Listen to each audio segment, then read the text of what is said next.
एक महत्त्वाची अपडेट, सुवेंदू अधिकाऱ्यांच्या पीएचं हत्या अगोदरचं सीसीटीव्ही फुटेज समोर आलेलं आहे। हत्या अगोदरचं चंद्रनाथ रथ यांच्या गाडीचं सीसीटीव्ही फुटेज समोर आलेलं आहे। या गाडीमध्ये पीए चंद्रनाथ रथ बसल्यानं हे चित्र समोर आलंय। रथ यांची गाडी आणि एक बाईक सीसीटीव्ही मध्ये चित्रित झालेली आहे, जी आपण सध्या धुसर अशा दृश्यांमध्ये पाहायला आपल्याला मिळत आहे।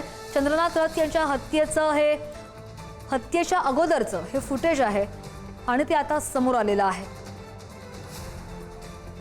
निवडणुकांचा निकाल लागला आणि त्यानंतर सुवेंदू अधिकाऱ्यांच्या पीएची हत्या झाली आणि याच हत्येच्या अगोदरचं सीसीटीव्ही फुटेज रस्त्यावरचं समोर आलेलं आहे आणि ही एक्सक्लुझिव्ह दृश्य तुम्ही पुढारी न्यूजवर पाहताय।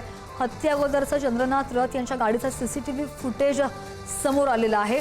गाडीमध्ये पीए चंद्रनाथ रथ बसल्याचं सुद्धा दिसतंय आणि रथ यांची गाडी आणि एक बाईक सीसीटीव्ही मध्ये चित्रित झालेली आहे। चंद्रनाथ रथ यांच्या हत्या अगोदरचं सीसीटीव्ही फुटेज हाती आलेलं आहे। यावरून बरेच आरोप प्रत्यारोप सुद्धा सध्या रंगलेले आहेत। मात्र सध्याची ही मोठी घडामोड म्हणावी लागेल, कारण की आता थेट सीसीटीव्ही फुटेजच समोर आलेलं आहे। सुवेंदू अधिकाऱ्यांच्या पीएच्या हत्या अगोदरचं हे सीसीटीव्ही फुटेज आहे, जे आपण दृश्यांमध्ये पाहतोय।